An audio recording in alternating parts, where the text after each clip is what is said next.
Abel Ferreira de um lado e Antônio Oliveira do outro. E é a quarta vez que Palmeiras e Corinthians vão jogar com um técnico português em cada banco de reservas.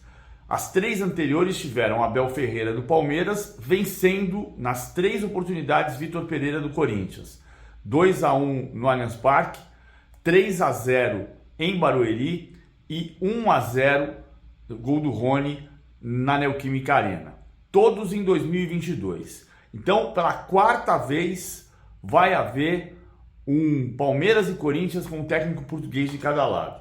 Eu vou ler aqui no meu computador, porque a história é muito divertida, dessas coisas que eu gosto, de curiosidades, de histórias que alguém pode achar inútil, mas eu acho muito divertidas, muito cultura do futebol, história do futebol. Antes das três oportunidades de Abel versus Vitor Pereira, 4 vezes Palmeiras e Corinthians jogaram com um técnico estrangeiro de cada lado, não português. Em 1933, o Palmeiras ganhou de 5-1, Humberto Cabelli era o técnico uruguaio do Palmeiras e Pedro Mazzulo, o técnico uruguaio do Corinthians, 2 uruguaios. Em 33 também, com os mesmos técnicos Humberto Cabelli e Pedro Mazzulo, a maior goleada da história do clássico, Palestra Itália 8, Corinthians 0. Em 1944, o Corinthians era dirigido por Joseph Tiger, argentino, e ganhou por 2-1 do Palmeiras, dirigido por Ventura Cambon, uruguaio, depois campeão da Copa Rio.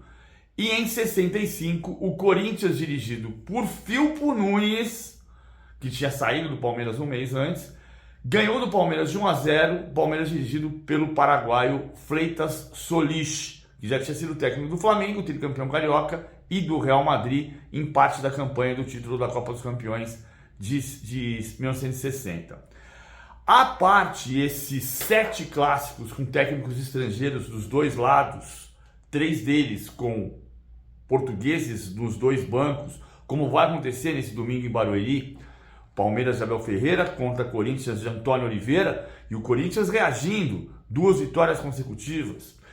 À parte isso, no passado, entre 1955 e 1992, houve 11 clássicos portugueses com técnicos brasileiros nos 2 bancos. Então vamos lá, 1955, Porto do brasileiro Justric ganhou do Benfica de Otto Glória por 3-0. Em 56, o Benfica de Otto Glória empatou com o Porto de Justric, 1-1.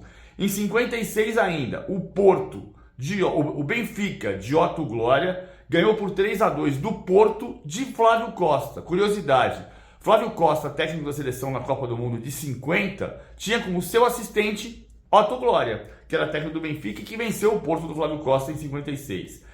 Em 57, Flávio Costa foi à forra e o seu Porto venceu o Benfica de Otto Glória por 3-0. Em 57, o Porto de Justric ganhou do Benfica de Otto Glória por 1-0. 58, de novo Otto Glória com o Benfica, 2. Porto com Justric, 3.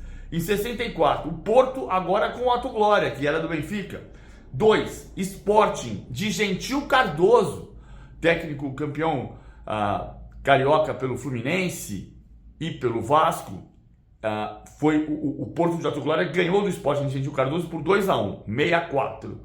Em 65, o Porto de Flávio Costa empatou 1-1 com o Sporting de Otto Glória. Quer dizer, o Otto Glória já está no terceiro clube. Benfica, Porto e agora Sporting. Isso até 65.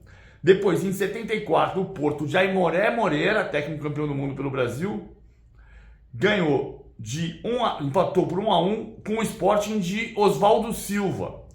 Em 91, mais recentemente, mas não tanto, o Porto de Carlos Alberto Silva empatou com o Sporting de Marinho Pérez 0-0. E a última vez, o Sporting de Marinho Pérez perdeu para o Porto de Carlos Alberto Silva em 19 de janeiro de 92, Porto 2-0, no velho estádio José do Alvalade antes da reforma. 11 vezes clássicos portugueses aconteceram com técnicos brasileiros dos dois lados. Pela quarta vez, um derby Palmeiras e Corinthians vai acontecer com 2 portugueses nos 2 bancos. Se pode lá, por que não pode cá, pá? É claro que pode. Vamos ver o duelo. Palmeiras de Abel Ferreira contra o Corinthians de Antônio Oliveira. Mais um para conta e para a história desses duelos de técnicos estrangeiros, mesmo quando os técnicos estrangeiros são brasileiros, lá em Portugal.